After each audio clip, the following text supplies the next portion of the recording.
How's it going, guys? Welcome to this video. Today I have here probably the two best cameras available on any cell phone today. We're talking about the Samsung Galaxy Note 5 and the LG G4. Not only for the software but also for the hardware, the megapixels and all that. So what I want to do today, guys, is do a comparison. We're gonna go through all the different settings, information that you need to know. We're gonna do some testing. I'm gonna show you the interface on both rear and front facing cameras between the LG G4 and the Note 5. Hopefully after this video I can tell you guys, and you can also make your judgment on which of these two phones is the best as far as the camera. So let's go ahead and start right now. Alright friends, let's start first talking about the specs as far as the camera on both phones, starting with the LG G4. The phone offers a 16 megapixel rear camera. It can record video in up to 4K resolution. It offers also optical image stabilization. As far as the front-facing camera, the phone offers 8 megapixel front-facing camera, and it can record video in 1080p at 30 frames per second. Now, according to some of the specs for listed from some websites on the G4, you can record video in 1080p at 60 frames. However, I have not been able to find in the settings the option to do that. Now, let's talk about the Note 5. On the Note 5, we have the same megapixel, 16 megapixel rear camera, also offers image stabilization. You can also record in up to 4K with the rear camera and record in 1080p at 60 frames per second. That option is available. I'm going to show you guys that later on the Note 4. Now, with the front-facing camera on the Note 5, we have a 5 megapixel versus the 8 megapixel that we have on the G4. However, and I'm going to show you that, guys, the angle of the front facing and the rear cameras on the Note 5, it's wider, so you can actually fit more inside of the screen. So let's go ahead and take a look at the interface. All right, guys, before we open and look at the interface, I want to show you the quick access right here for both phones as far as the camera. So on the G4, basically you can press on the camera icon. Also, if the screen is locked like this, you can tap on the screen and then swipe the camera icon and get access to the camera. On the Note 5, we have the advantage of that feature that offers double pressing the home button right here.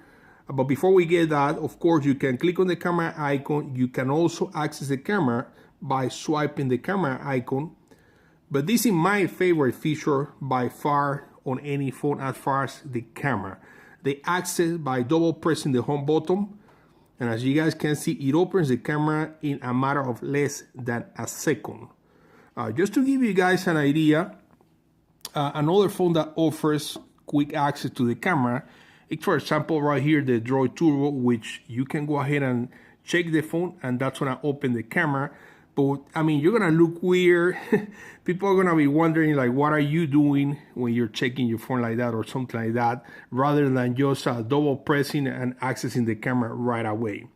So that I have to give it to the Galaxy, the Note 5. And let me tell you guys, before I continue, when I'm gonna talk about the camera on the Note 5, I'm also including the S6, the S6 Edge, and the S6 Edge Plus.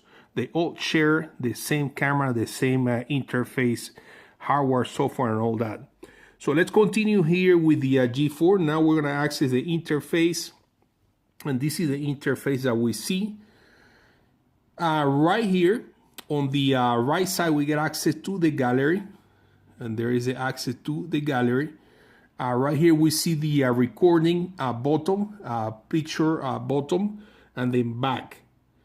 On the left side, we see right here access to simple, auto, or manual. We're gonna get into that later. The next one right here, it's to control the flash, auto, no flash, or flash all the time. The next one here gives you access to the rear and front facing camera, and as you guys can see, I'm recording this video right now with the S6.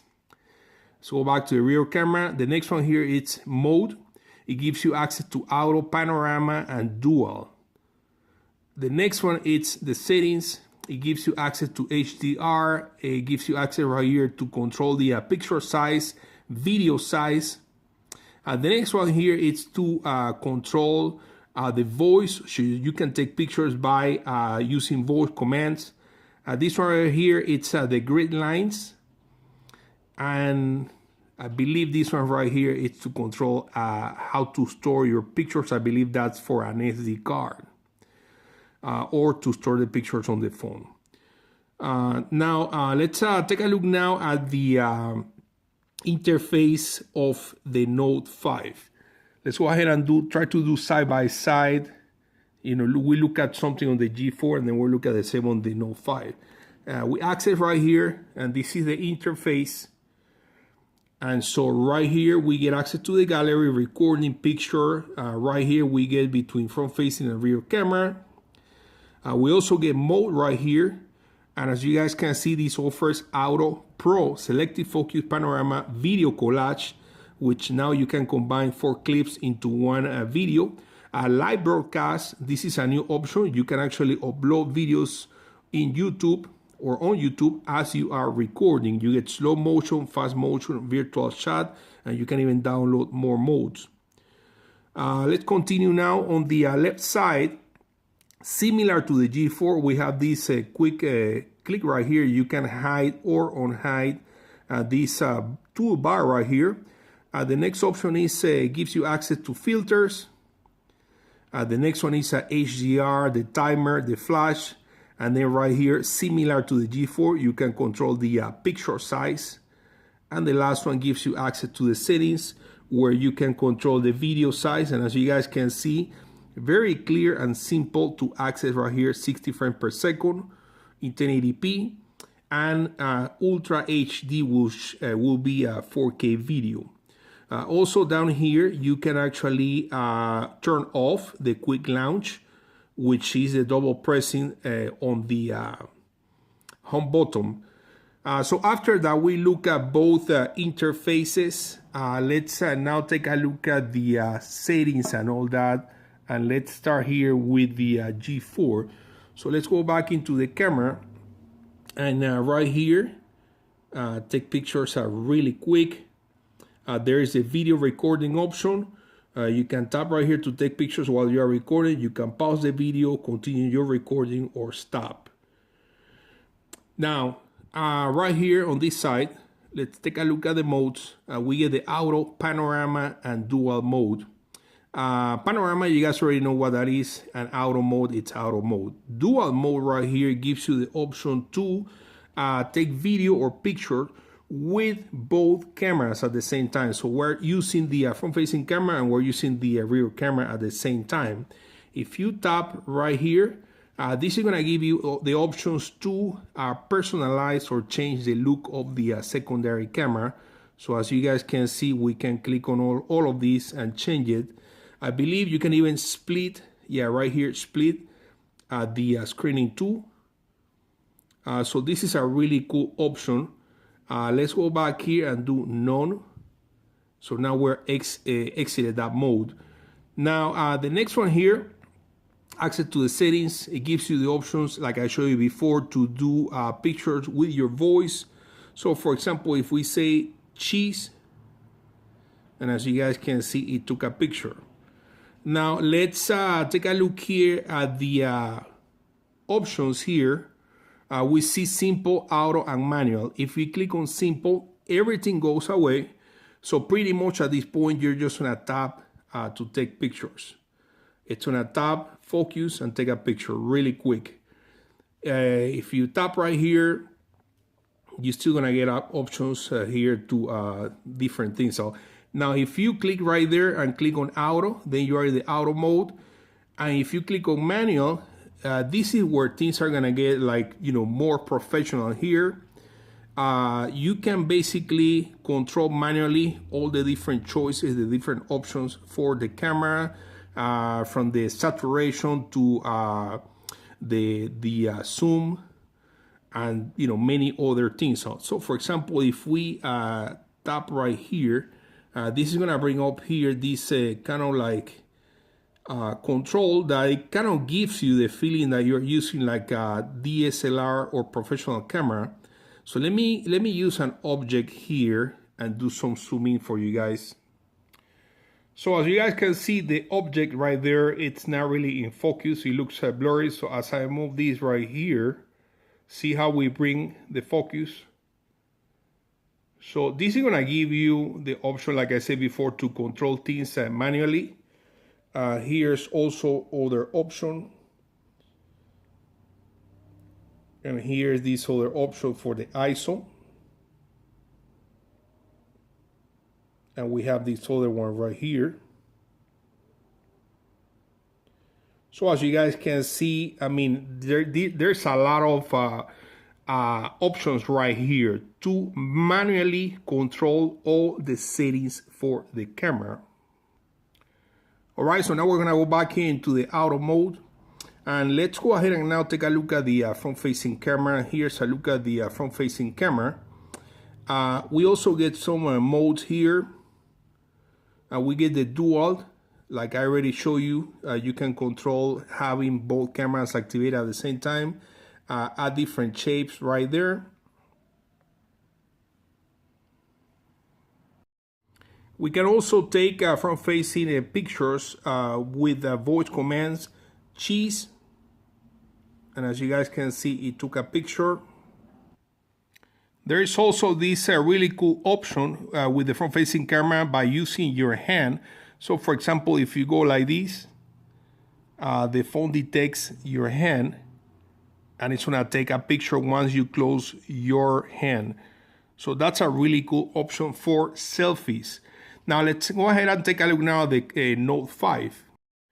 All right, guys, I'm back here to the camera, and let's go ahead and take a look at things here. So I'm gonna go ahead and pass this here. We don't need to look at the buttons. We already know what they mean. Access right here to modes.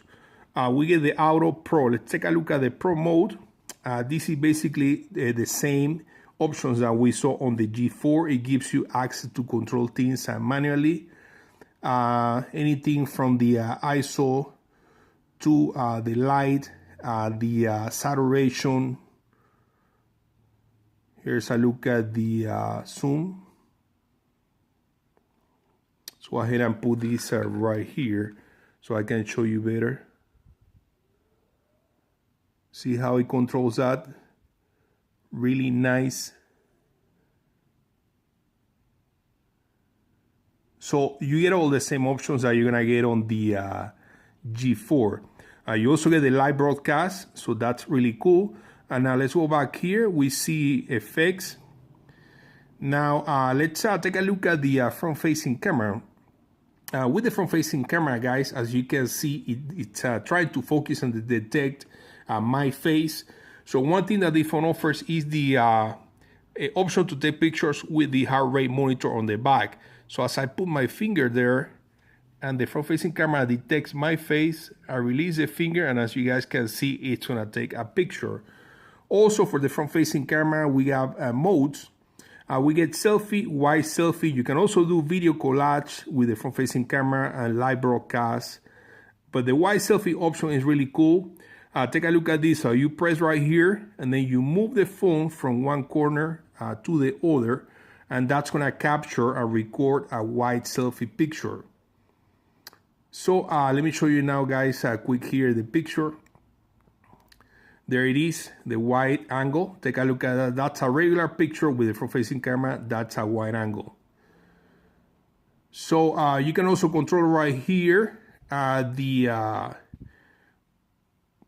access to the video size and all that with a maximum of 1440 in comparison to the G4, it's 1080. Now, time to take a look, guys, at the wide angle. As I said before, I was going to show you here the differences.